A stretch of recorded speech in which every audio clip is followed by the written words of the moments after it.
Console Corner is brought to you by and created by Bluball 1993, with special thanks to our contributors Garcia, GC2MT, Josh Carbon, Hi-Res, Phasion, Onilight, and many others.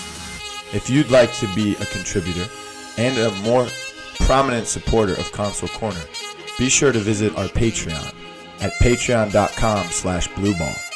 That's patreon.com/BLUBALL. Hello and welcome everyone to another episode of the Console Corner podcast. I think this is episode 7. My name is Blue, and today I have two very special guests, ApathyAce and Ballinberry. Ballin, how you doing today? I'm doing pretty good, Blue. How you doing? I'm doing great. Ballin, they were going crazy on the stream in week 3 for your name. That was something, I'm not sure where they came up with it. They just liked the name, I guess. Apathy I don't Ace. understand. What's Yo. up, Apathy? Nothing much, just here to talk about paladins because I'm a nerd with nothing else to do.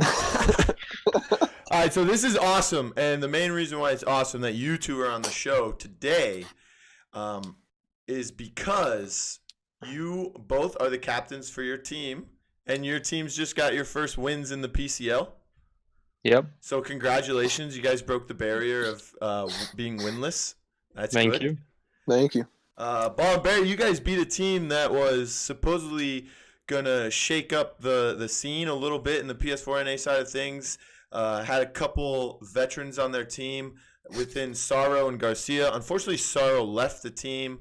Garcia's still there as their veteran player. They got a couple new guys, some young, as I have called them before, meatloafs. They haven't been formed. They haven't really been formed into a beautiful hamburger yet, but they're there. And then Apathy, you guys beat the Baldy Bunch, which Yeah. was a shock to a lot of people. I mean, it was kind of a shock to me. I know Baldy Bunch is having a lot of problems right now with their rosters, their roles. I don't think the meta is very kind to them, the current meta either.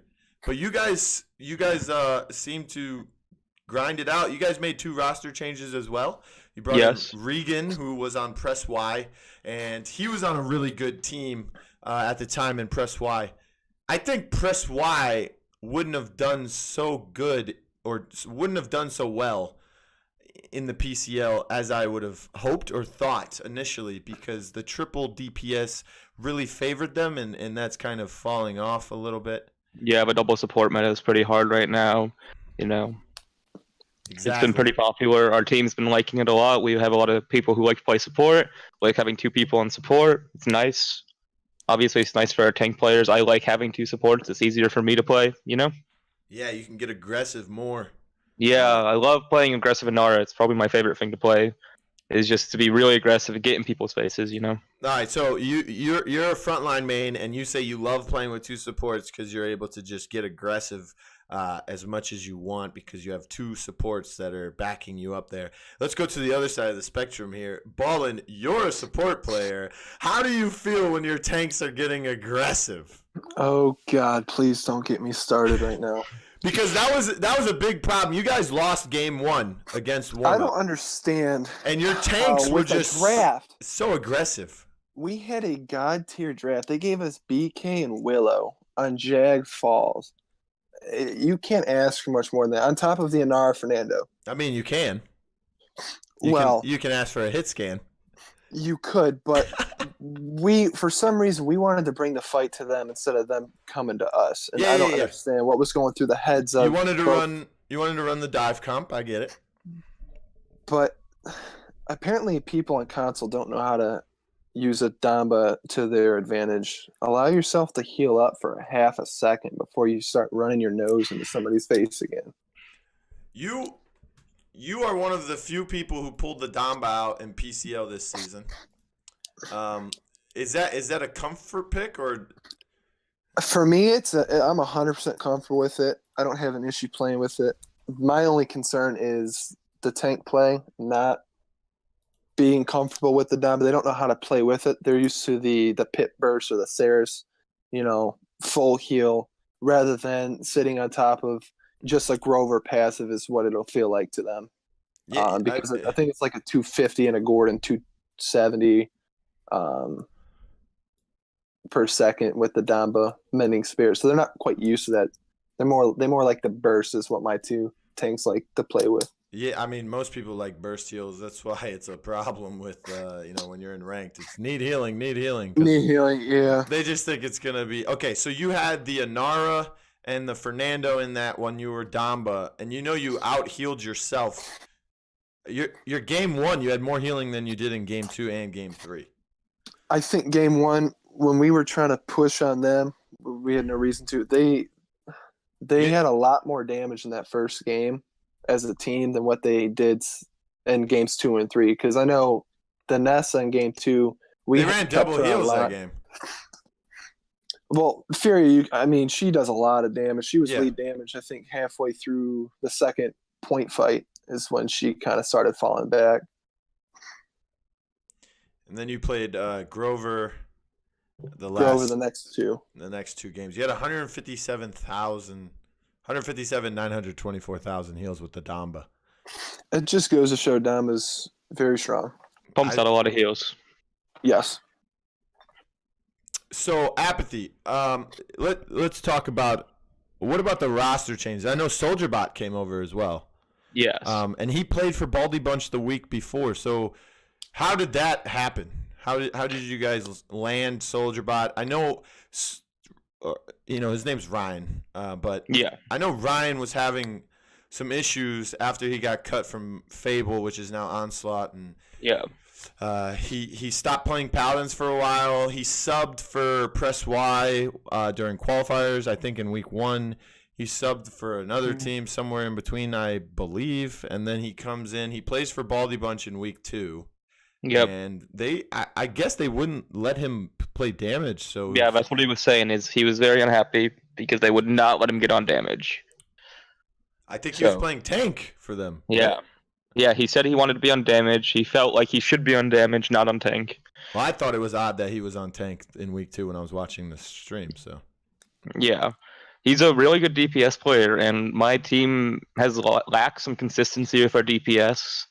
We have Mr. Pickles and Genoso 34, and Pickles. We gotta call him. He's Kanessa. We can call him HK. Kanessa. We gotta call him HK.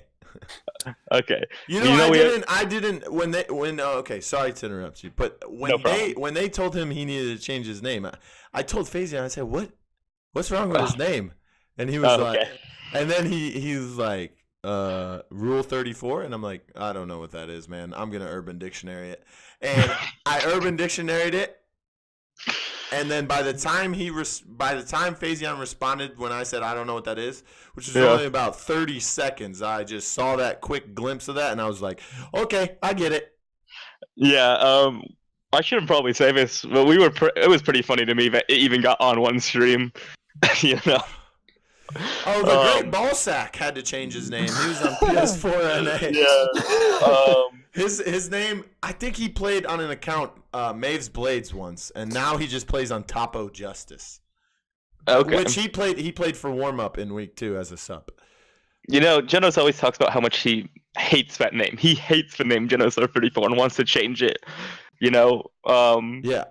But he's stuck with it. He doesn't have the money to change his name. Funny, after this PCL, obviously he will, Yeah, but why change his name to He's Kanessa? He has multiple accounts. If you look on the Xbox leaderboards, he's number 1 and 2 right now on the leaderboards. He's got Oh my gosh. He plays more than anybody else. I can promise you that. He doesn't stop playing Paladins every day. I'm not lying. Well, before I started doing all the stats and stuff, I'm pretty sure I had more playtime than him. Yeah, like on his combined accounts. He has 4 accounts. Yeah, I got 1. Yeah. Yeah.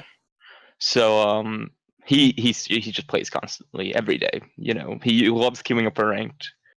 So challenge. So is he a support main or is he? What is he? A Kanessa one trick. No. He was a damage player for a long time, Now he's trying to transitioning into a frontline role. He's enjoying playing Colin McCullough lately. He's really just trying to find something he likes right now in this meta, I think. I feel like you guys did very well when he played on damage in week 2. Yeah, he's a really good damage player. It's just we have trouble convincing him to actually go and play damage. Oh, it's a confidence thing. It's a self-confidence thing. Yeah, he feels more comfortable on tank. He feels like he can do more for the team on tank than he can on damage. But we always try to tell him, we have good tank players already, dude. We need you to play this damage that we know you're good at. He was a really good Moji player before the Moji nerf, but he's really sad about the Moji nerf, obviously. Okay, so in week 1 when he was on, I think it was, what did he play in week 1? He wasn't on week 1. I'm pretty sure he didn't play week 1. No, he did. Did he? Yeah, because I had to change his name to He's Kanessa in the stat sheet. What did he play? It's been so long now. It's been 4 weeks because we skipped for Labor Day. Yeah, so, he had a decent amount of damage. He had some shielding and he had some healing. I think he's a good player. He's a really good tank player. He's a really good DPS player. Yeah. I think he did, where was it? Week 2, he did really well on damage. Yeah. He went week 2, the game you guys won against Kirsty's Hands, he went 8-2. Which, yeah. He had a 567 KDA, the highest, well, not the highest on the team. Sword of Avawal had a pretty high one that game. Yeah. But let's talk about him. Sword of Avawal is on Bushwhakan, I think it was, right? Yes, he was. And then he comes over to you guys. How'd that transpire? How'd that happen? It's a lot of drama, really. And we wanted a support sub, so we picked up Sword just for a support sub, Okay. It's a lot of drama. I don't feel comfortable going into it because it's really Sword's business. That's fine. I thought, I didn't know it was something to do with that. That's fine. So are you guys going to keep Regan? Are you going to keep SoldierBot, or are they going to... Yeah, we're keeping Regan and SoldierBot for now. Our main starting lineup right now for next week will be me, Milk-a-Cat, Burt's Bees Knees, Regan, and SoldierBot. We'll be switching the lineup as we go in and finding what we feel most comfortable playing. We're scrimming right now, trying out different lineup combinations and stuff. Yes. So it's really just what we feel most comfortable winning on. Our goal right now is to make second place. We want to beat Kirsty's Hands 2-0 them next time we play them, and then we'll be making second place since we took a game off them on second week.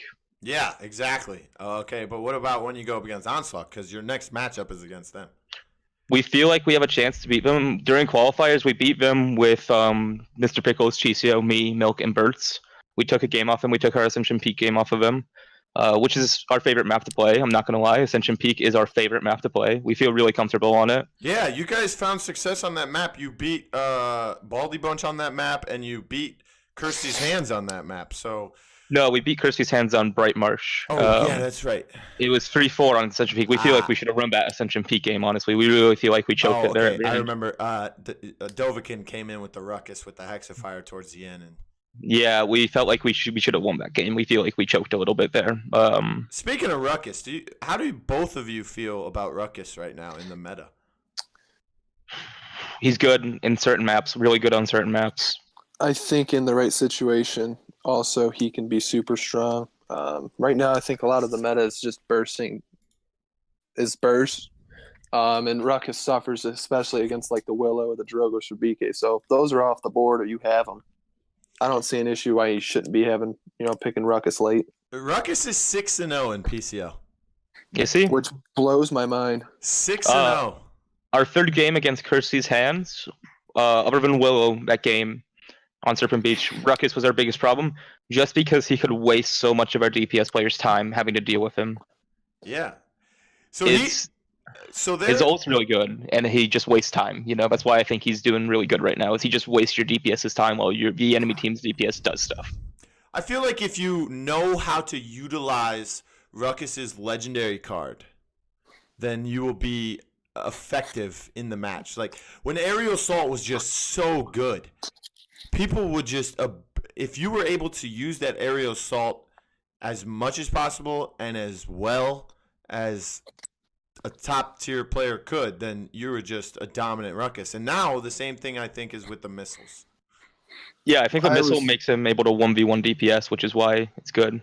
So Yeah, Go ahead, Blue. so Ruckus is 6-0, and there's a couple other champs that still have 100% win rate, but not as many games as Ruckus. Like Androxus, he's only 1-0. He's only been used once. That was Culture Scred on Brutal Fissure back in week 1 on Jag Falls. Okay, he's 1-0 with Androxus. Moji is 2-0 right now in the PCL after the nerf. Do you know which maps that was on? One of them was, I believe, Frog Isle. Okay. Saris is 4-0. Yep. And all four, She's sneaky. well, all 4 times have been played on NA. 3 times for NA Xbox, which was wonderful on Onslaught. And then Yep.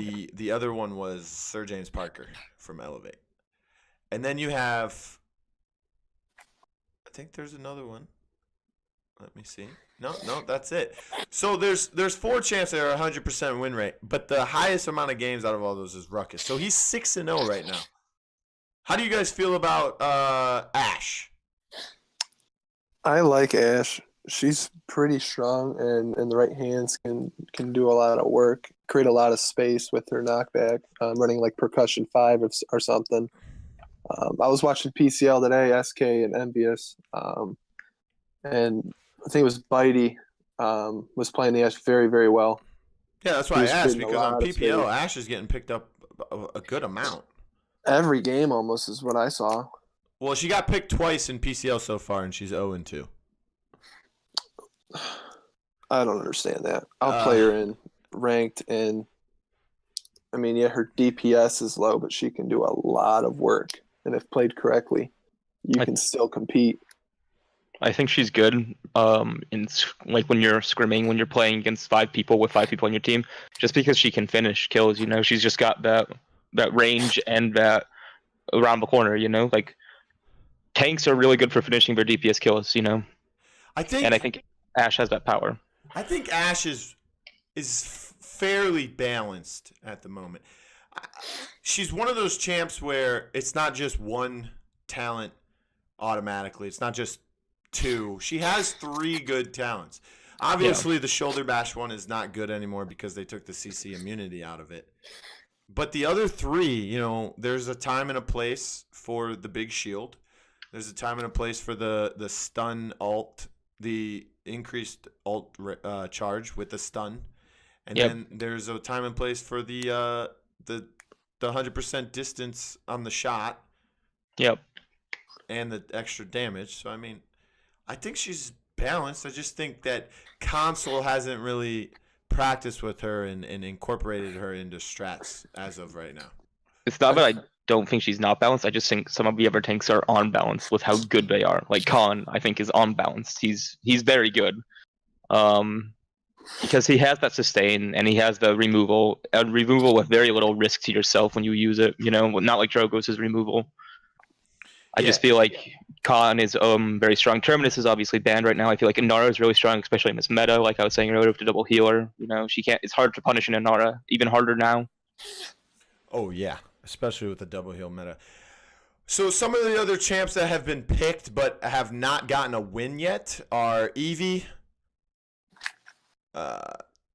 Talus, and Ying. Ying is 0-1. I'm okay with that because I think Ying is good. She's good. But there's the problem with Ying is that there's better options. Yeah. A lot more better options. And if you do run Ying, you can run the what's the name of the card where they no longer explode. They just It heals. Life exchange. Life exchange. Life exchange is good, but it suffers from the same problem Saris has, where if you're using life exchange, you're not doing any damage on Ying, really. And not only that, but it leaves yourself vulnerable to flanks. So if you were to run life exchange, I mean, I ran it the other day and I pulled off 330, K in 18 minutes. Yeah. But it left me open to a Koga. Now I luckily had a tank sitting on my lap the entire game to peel for that. But running life exchange leaves you completely vulnerable. Also, you can lose the clutch with Ying heal. The other healers, except for Maldamba, you don't have to aim for heals really. It's easy to land them, but if you're clutching up, if it's a stressful situation, life exchange could screw you because it's not 100% chance you're going to hit it with like Ceres or Furia heals. Yeah, it's considered a skill shot. Yeah, so like in a stressful match, close, 3-3, the end of the game, you could miss a heal and you could just be screwed because of it. But the risk reward, I mean, depending if they have rejuve and caught, could be a 1300 heal, or if in Anar's Mother's Grace, 1600 health. The Ceres heals are just better. Furia heals are just better. Ceres is on what right now, 1.75 or 1.5 second heal. It's automatic, yeah. Yeah, it's similar cooldowns. It's just I like life exchange. I think it's a good talent. It's just the other healers are easier to use, easier to get their heals off. Ceres, you can heal people around corners. Yeah, they offer more to the team as a support. It's not just about the heal, but rather your CC. And Ying's ult is arguably the worst of the healing ults. All right, so a couple more questions about some champion things here for you two. Who do you think? Okay, first let me do this one actually. So there's been 4 champions that have not been picked or banned in the PCL yet. So of those 4, I mean, can any of you think of who those 4 may be, or maybe one of them? Can you think of? Sky. Yeah, obviously, Sky is one of those 4. Yeah, Sky's one. Which I'm surprised Vex hasn't pulled out yet. Jeez, yeah, I can see Sky. I can see. I honestly, here's my thing about Sky. I know there for forever. Sky has been a meme, basically. Yeah. In ranked casuals, in the game itself, Sky has been a meme. There was a small time though where she was really good.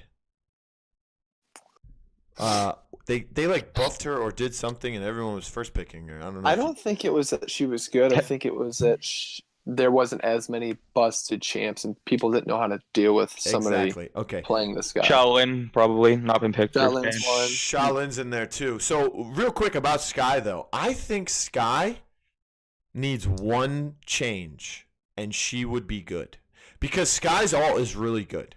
If you run Debilitate, you can just pop damage you could just dump damage into front lines.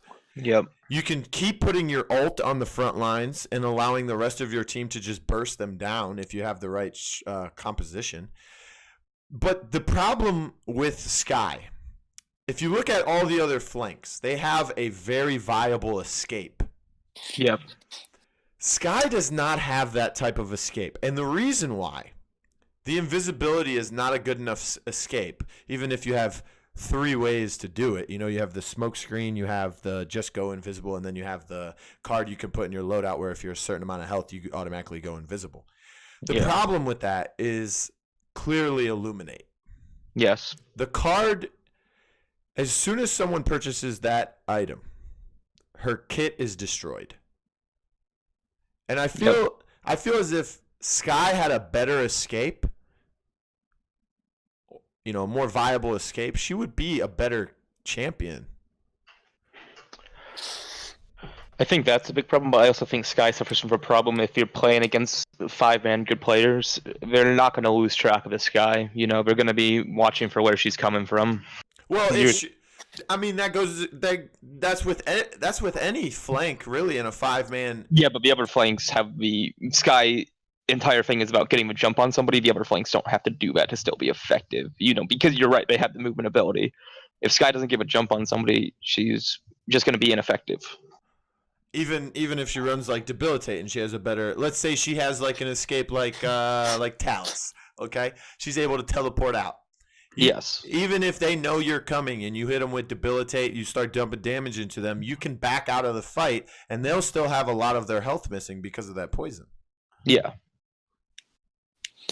I think if a Sky were picked, a lot more reveal cards would be played instantly, or the Tyra would come next, or different things that can control that Sky would be pulled out sooner. And like we mentioned with the supports, there's just a lot more flanks with a better kit that can give more to a team than what Sky can.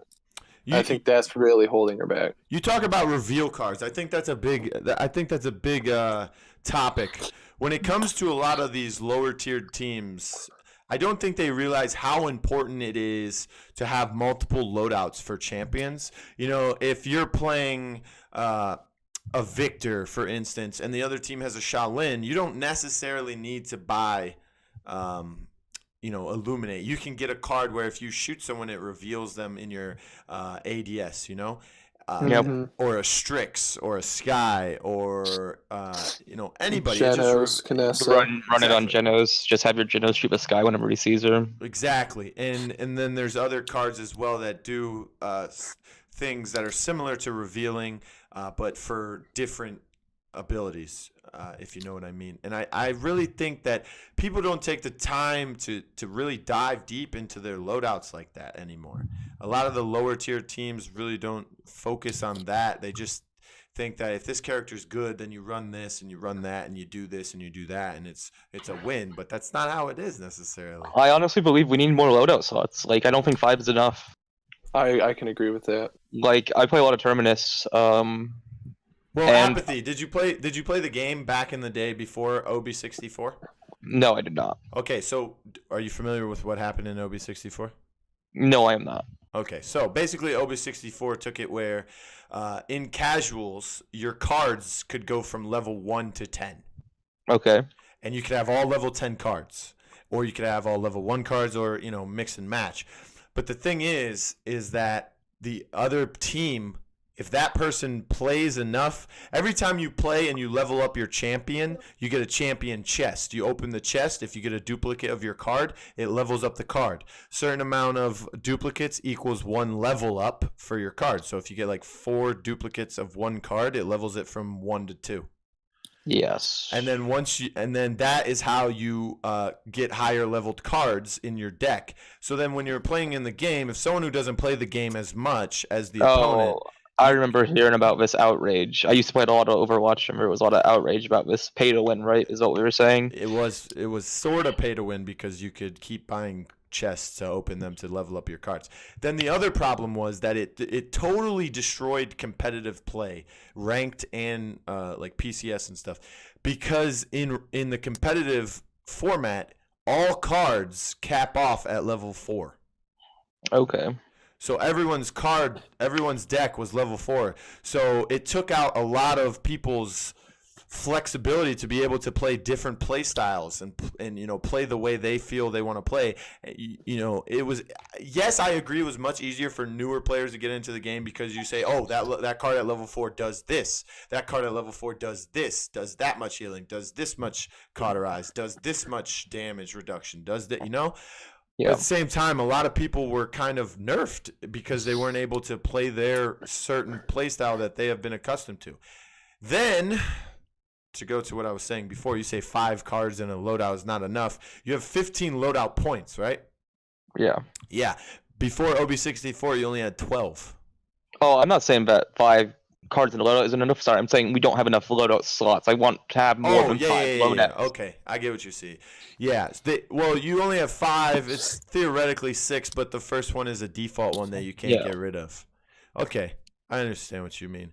That was a big problem on Call of Duty back in the day. You can only have, 6 loadouts? Then they added Black Ops 2 added you can buy another 10 slots. You could have 20 loadouts at a time, I think it was. Exactly.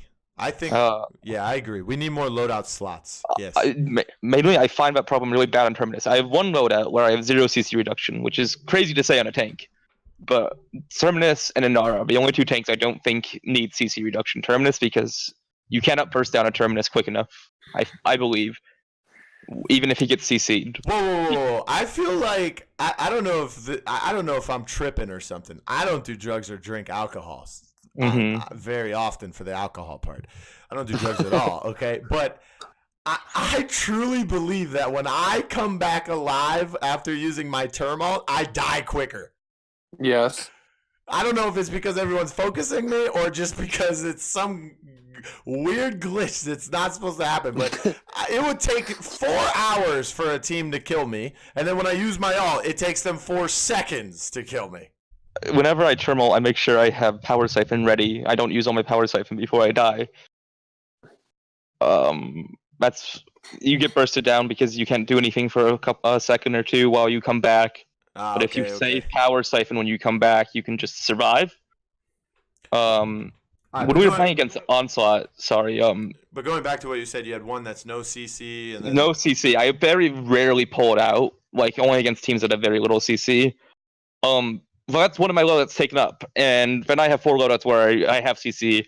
I don't feel like I can safely play more than 2 legendaries in Terminus. I want to have a decimation loadout, but I don't have enough room for it because I need two different loadouts for Seething Rage and one for Crush. You know? You know what? I have the same problem. I was thinking about that yesterday. I was thinking about this yesterday, actually.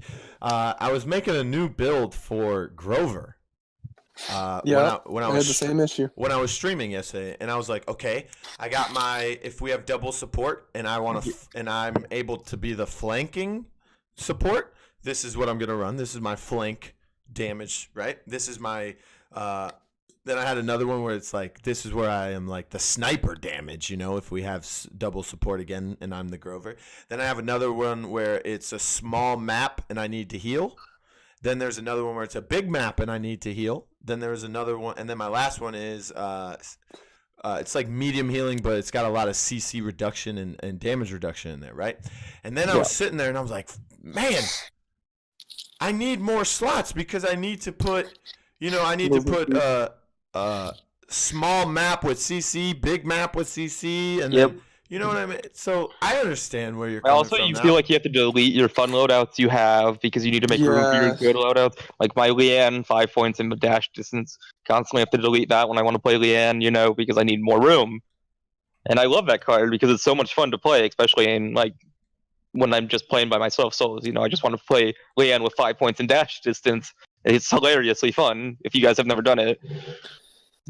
You just cross map. I will tell you this. If you guys ever make a LAN, whether it be this one or whenever in the future, right? You need to screenshot your loadouts before you go to LAN. Yeah. Because you need to re-enter them into the thing because you're playing on PCs. Okay. Good advice. It's a bunch of cheeks. Well, Neil Bongstrong played as Neil Bongstrong, and then when he went to LAN, he was QT Neil. QT Neil, yeah. They play on PCs. They plug their controllers in, and they have to just type in their names for the thing. Okay. Yeah. So if you guys ever go to LAN, you need to screenshot your loadouts and tell your team to do so as well. Yeah. Actually, I think once a month I screenshot all my loadouts and put them in a folder on my desktop. I especially did that before and after OB64. Yeah, that I had way too many screenshots. Oh, Apathy! That That was another problem with OB64. After they reverted from Oh, OB64 no. and they brought back the old system and gave us 3 more loadout points, the problem was that they deleted everybody's loadouts. Oh my god! Wow, they were just trolling you at that point, right? It was a mess. Okay, I was trying to figure out which champions haven't been played yet. I'm gonna say Pip and Maeve are the other 2. Pip! Lex and Maeve. Lex and Maeve? Yeah, Pip's Lex and Maeve. That makes sense. Pip has been played 4 times.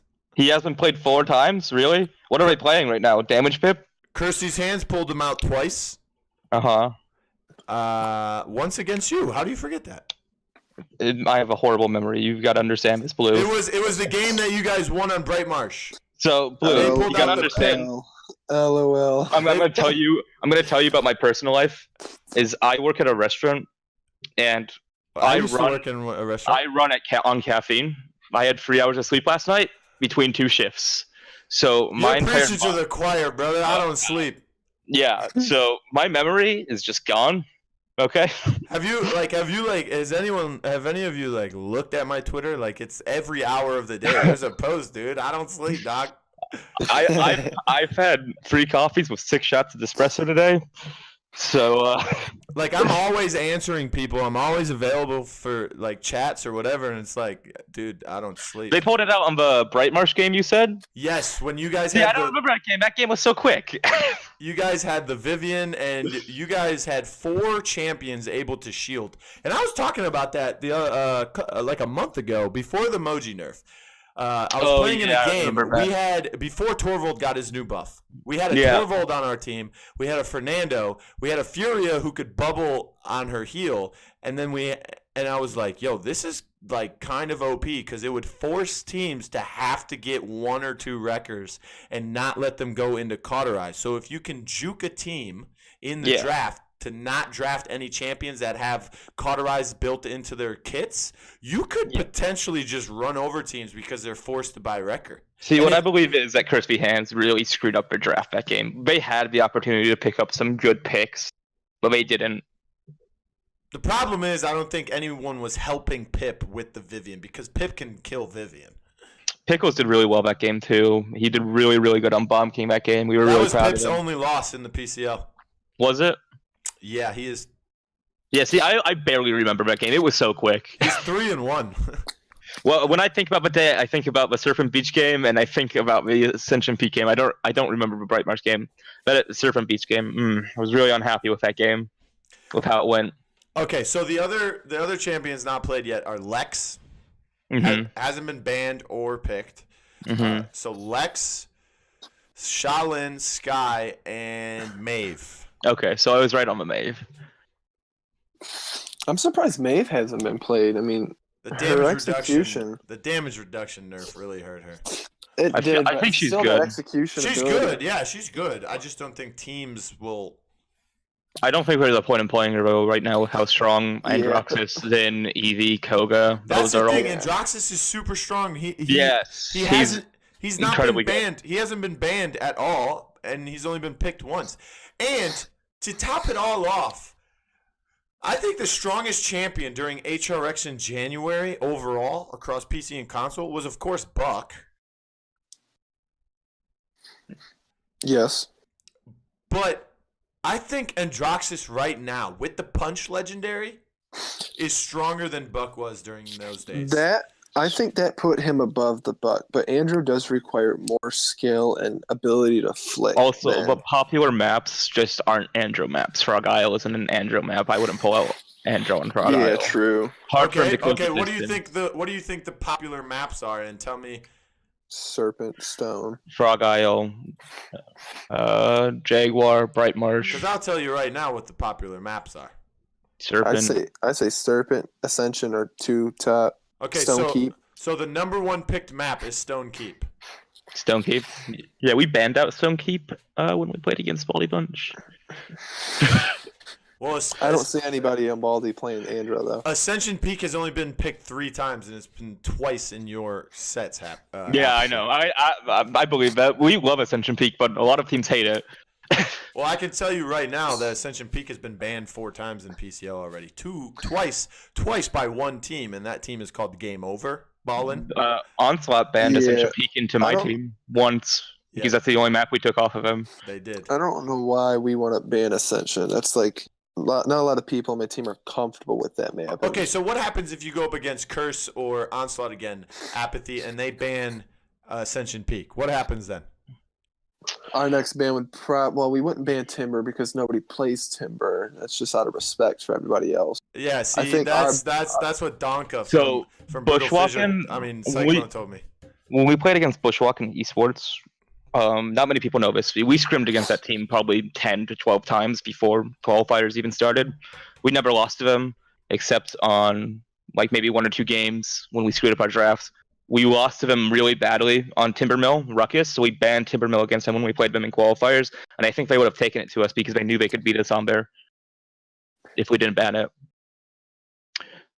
Well, Donka told me that it's an unwritten rule in PS4 EU not to play Timbermill or Ice Mines, so therefore you don't need to ban it. So correct. Maybe on PS4 it's like that. So I'm pretty sure Bushwalking would have taken us there. So my homies over there at YCTG pulled out the Ice Mines pick for Game 2 in Week 3 against them, and they beat them. And I was like, yo, listen, YCTG, man, if you guys want to win some games, just keep picking the maps no one's practicing. Ice Mines, let's go. Now Timber's that's an exception though because with the map changes there, it's a lot easier to play that map. Timbermill has been picked twice. No, it's been picked 0 times, but it's been banned twice. I don't know why they're banning. Nobody's gonna pick it. My team hates it. That's why we ban it. We hate that map.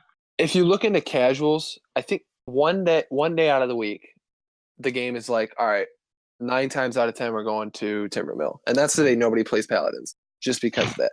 The other 6 days of the week, you don't. It's not in the rotation. Well, I'll tell you, I don't play ranked anymore for one reason and one reason Ranked, alone. casuals, Switch players. I do not play ranked because of Switch players. Sorry. I refuse to play. I So if I get a Switch, no enjoyment. If I get a Switch, do you think? pick you up? Do you think Nintendo Switch players are just bad because they're bad, or do you think they're bad because of the controller and their system? Multiple reasons. Switch has bad connection. Switch has awkward controls. Switch is for younger children. A lot of young children have it. Free to play games. Okay, you talk about younger children. Let me comment on that real quick.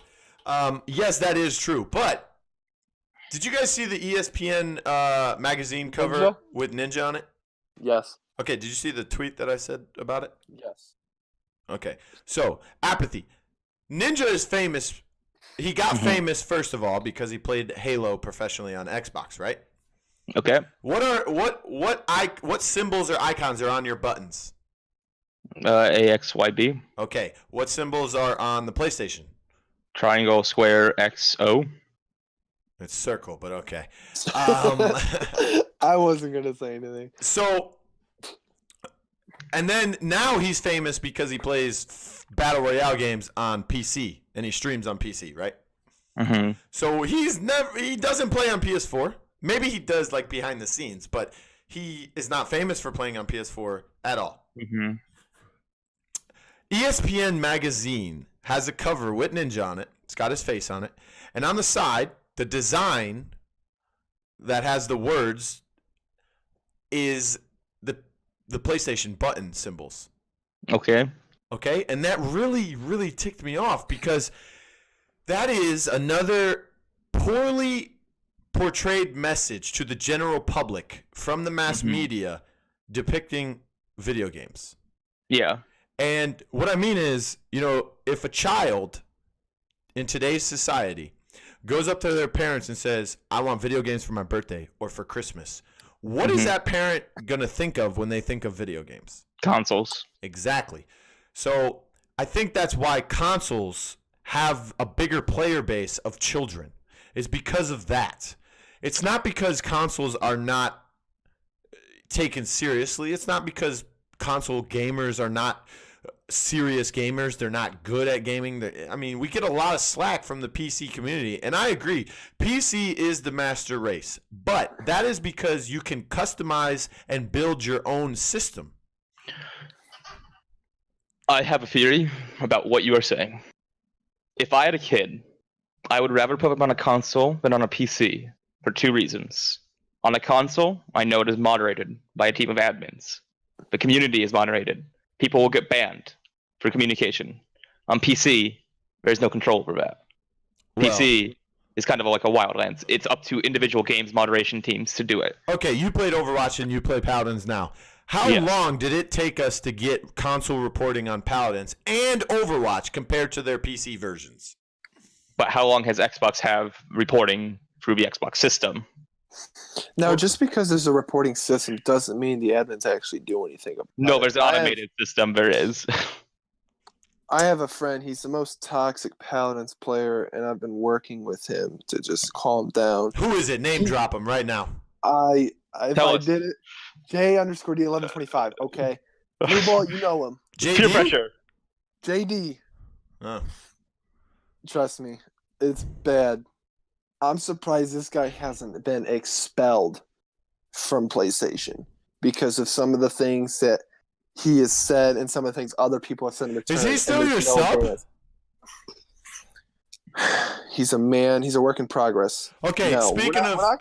Hold on. Time out. We're not going to talk about JD's toxicity. We're going to talk about your team. I want to talk about JD's toxicity. I don't know about you, but...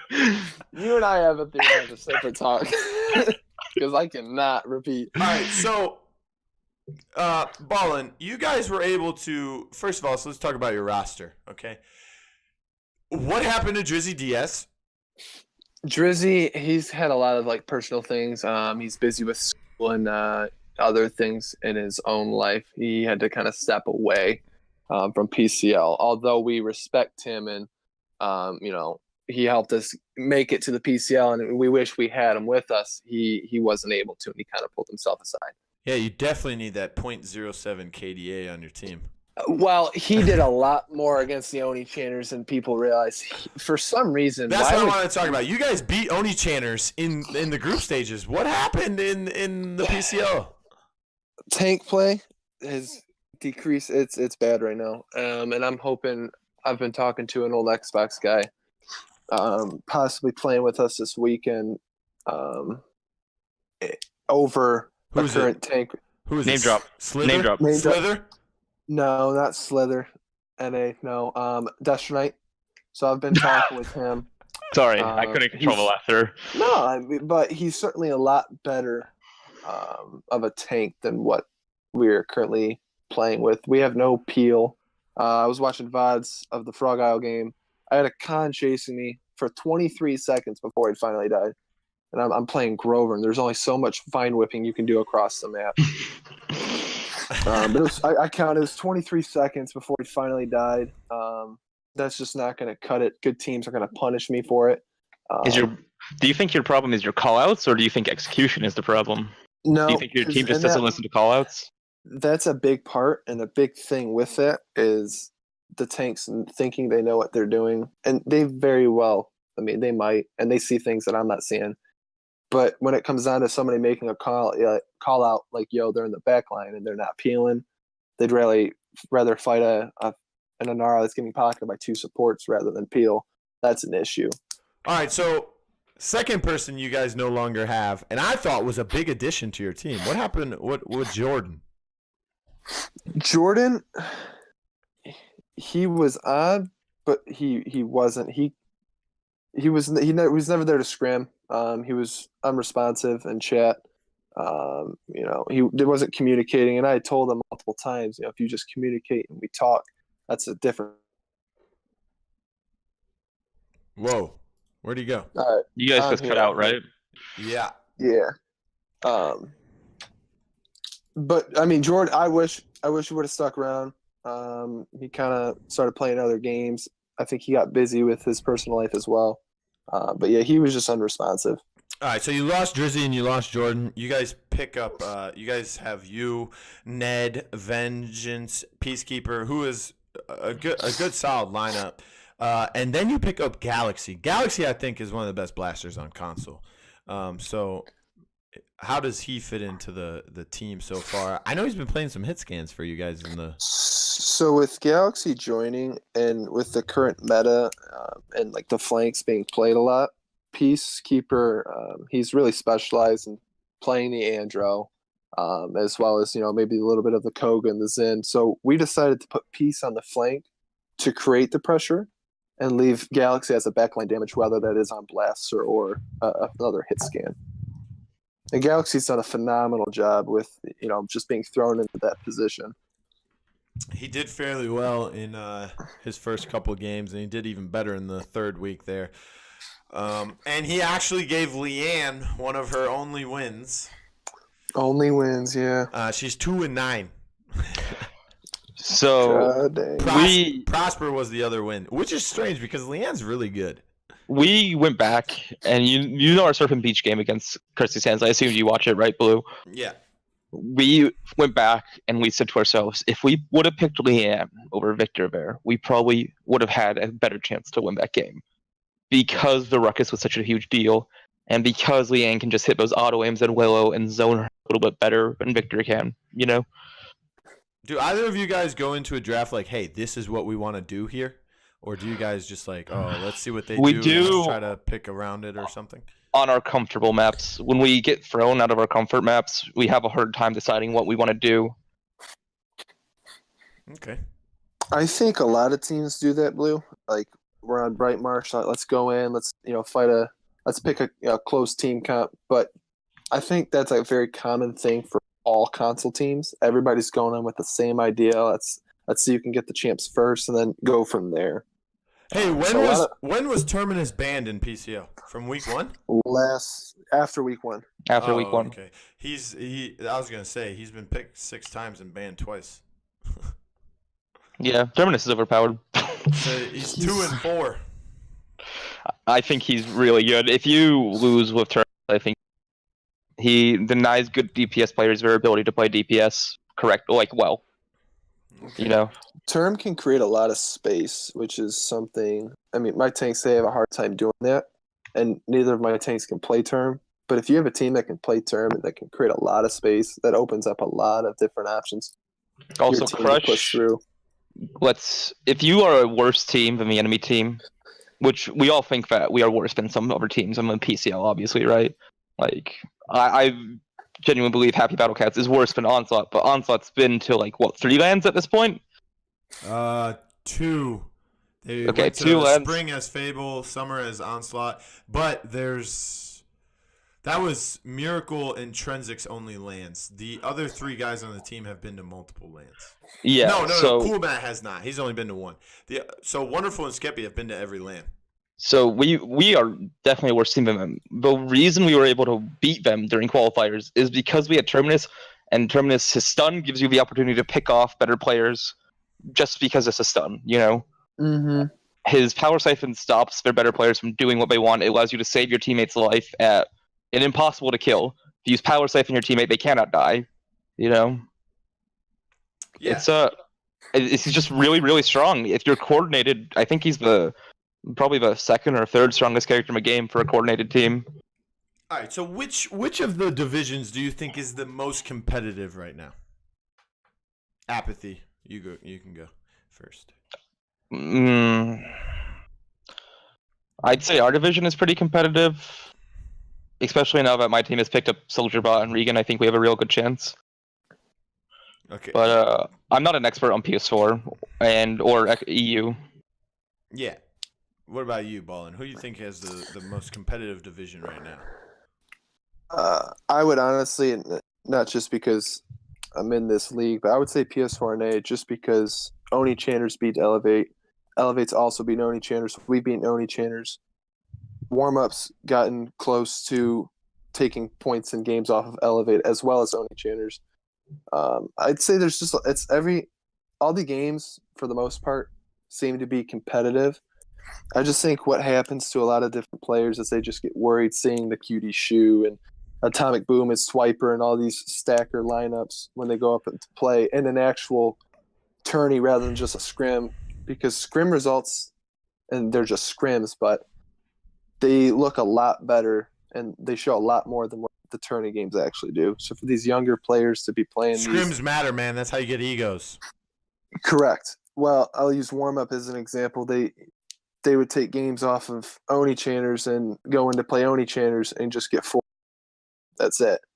So I think they have a completely different mindset when there's something online rather than just trying to play the game to have fun and learn something at the same time. Honestly, I think the most competitive division is PS4 EU. I can agree with that. I would say that's because Cyclones and Flashpoint, they seem to be. I mean, Cyclone is right behind Flashpoint. Cyclone and Brutal Fissure go 3 games. Cyclone and YCTG go 3 games. Brutal Fissure and YCTG have close games. Yeah. I mean, those are close games. And I think they've had the most 3-game sets. I think from this weekend was the only time where sets were 2-0. Whoa, you were cutting out. What were you saying? I think from this past weekend, week 3, all the games were in favor of Cyclone and Flashpoint. That's the only week it's been like that. My team had to play 3 games this weekend when we shouldn't have. Oof, you cut out. I know what you were talking about, though. Yes, we were unhappy about it. It was a screw up on both sides, though. I didn't report the match in time. They started the match before they got ready. It was fine, though, in the end. Yeah. Okay, so there's only 4 teams that remain undefeated. That's Vexed, Flashpoint, Onslaught, and Oni Channers. A lot of people would have thought that it would be Elevate. So 3 of the last LAN teams are in first place in their divisions, but Oni Channers has stepped up and they've taken first place in the PS4 NA side of things. And I truly believe that they are one of the best teams right now. So going from your guys' perspective, you guys were both winless before going into week 3. and you guys both picked up a win. GameOver over Warm Up and BattleCats over the Baldy Bunch. Who do you guys think is now the weakest team? I mean, OTP is still 0-3, but they take Vex Gaming to a third game. YCTG takes Cyclone to a third game, but they're 0-3. Baldy Bunch is 0-3. They've been 2-0'd by pretty much everybody in their division. And Warm Up is 0-3 as well. They did win game 1 against GameOver and were forced to play game 3, but weren't able to come out on top.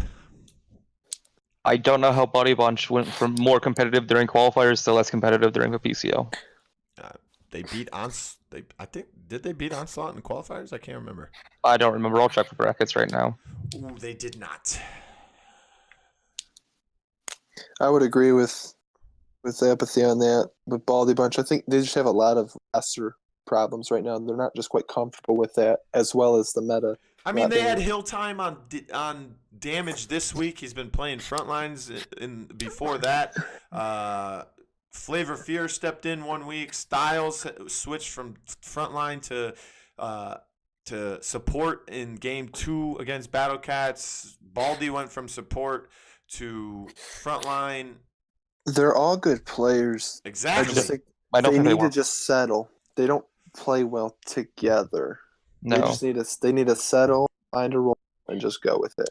I think Kirsty's hands are so their teamwork is really, really good. That's the thing I notice every time I play them is their teamwork is just off the charts good. Like a good example is cutting out over and over. Am I here? Yeah. Yep. I would say a good example of like team play it would be Thomas and Friends players. That was a above average. They're all good players, but compared to other rosters, weren't quite on par. But just their teamwork and the chemistry that they had developed over a couple months is what gave them the upper hand against some of the other teams, because they had taken in games off Ella. I think they lost that set 2-1, as well as to Oni Chainers, who lost 2-1 to them too. So they were competing with the top teams just because of that chemistry, which is something that Baldy Bunch, that team doesn't have. Yeah, Thomas and Friends. Yeah, that was a very good team. Baldy Bunch dropped a team on Sunday, didn't they? Dropped what? They dropped a team member on Sunday, didn't they? I can't remember. What's Soldier Bot was saying? You talking about Thomas and Friends? No, Baldy Bunch. They dropped a teammate on Sunday. Really? Yeah, well, that's what Soldier Bot was saying. Can't remember who it was. All right, so week 4, BattleCats going up against Onslaught again. Yep. Do you think you'll have better success against them now that you have roster changes? And also, they might be a little tired. They have a double header. They have to play Kirsty's Hands, and then they play you guys. I think our chance to win is higher than it was before. That's all I'll say. And then, Ballin, you guys are going against Oni Chainers. If you guys manage to upset them, that could potentially help elevate. I think if we look back at the... Oh, a cut. Ballin! All right, one sec. Somebody's... Are you in the There we hurricane go. zone? He's on his phone. Sadly. No, I was saying if we look back at the VODs from the qualifiers, we might be able to define, and as well as from week 2 or week 1 when we played them, we might be able to find a common denominator that they were doing. Imitate some of your success that you had against them last time. As well as the roster change, adding Destro and pulling out Vengeance and moving Vengeance into a more of a coaching, moderating position so that he can see more. I think Destro will provide a lot for us. Okay, well, thanks for coming on the shows, guys. I don't really have anything else for you guys. I don't know if there's anything you guys want to say before I let you go. Make sure you guys get your Twitters out as well. I don't even know my Twitter. Yours is like John Hutt with a bunch of numbers, I think. Yeah, I don't care if you follow me on my Twitter. Follow HappyBattleCats at Twitch TV. Follow that. Do that. There you go. Let me just whore myself out here a little bit. Is there anything else you wanted to say before I let you go? $500 for a bottle of cat milk, if anybody's interested. Oh my god. Oh, that's terrible. And Ballin, go ahead and shout out your Twitter and let everyone know. I know. I hope Rain Day and Pretty Hair listen to this because they fanboy over you. It's kind of nice. I think hopefully one day going to land, meet them in person, it'll be a little bit more, I guess, fun for both ends. Right now, it's just kind of them give me all the love, and I can't show them any respect. Hey man, HRX tickets are still on sale, baby. Pull up. I don't want to buy the tickets, but it's looking like I might have to after this week. I'll be there. We'll see how things go this week. I'm looking forward to your upset. Because if we can beat and then we can beat Elevate the week after and beat Warm Up, I don't see why we wouldn't be the team to go. See, if Kirsty's hands can take a match off Onslaught on Sunday, we have a chance of going to lands. It's up in the air right now. I think a lot. It's like 40-60% us not going to or 60-40. 60% not going to 40 going, and I think after this week it'll answer most of the questions, but it'll be interesting. Well, I'm looking forward to the rest of this PCL split. I'm very excited. It'll be fun. One last thing for you two and everyone else listening. I did get an email back from Hi-Res about the desk analysts. Mm-hmm. Ooh, how's that going? They said they will forward it to the correct people. I'm checking my email. Give me a second. I'm just kidding. Then they said, thanks for reaching out. Yeah, Blue. I'm sorry to say this. I think I might have to use my Ballinberry leadership and my prestige to help you out here, but that sounds like a hard no to me. Yeah, that sounds like it's going to a fax machine that leads straight to the shredder. Let me No. They're gonna send it to the people who are in charge of that decision, and then those people are gonna put the hammer down and say, "We need Blue. we do." I think if you Blue is here for you. It would be awesome if you could. We want more attention to the scene, right? Exactly. Rain Day and Prettier, they know PC, they know little console, but you know console, and if you get in, we need a voice from console. Remove the Switch players from my Xbox queues, please, boys. Please do that for me, so I can play ranked again and have fun. Apathy, I'm sorry, but that's just not gonna happen anytime soon. Listen, the trick is buy a Switch and play for them. Now, Apathy, I will go back to it. If I get a Switch, we try to duo. Yeah, let's go. I don't even know if you can. You can't because they don't have game chat. You can't message them. You can't duo with them. That's the worst part is I can't report Switch players. Big throws. Let me report you. Yes, I'd like to report to the Xbox admins that this Switch player is terrible. Sheesh. Oh my god, the Switch players last pick, don't pick healer. Bottom pick Tyra. So good. All right, guys. I'm so sorry. Thanks for being in the podcast, and thanks for joining, guys. I know you guys reached out, so I appreciate it very much. Thanks for having me, Blue. Yeah, thanks, Blue. It was a lot of fun. No problem.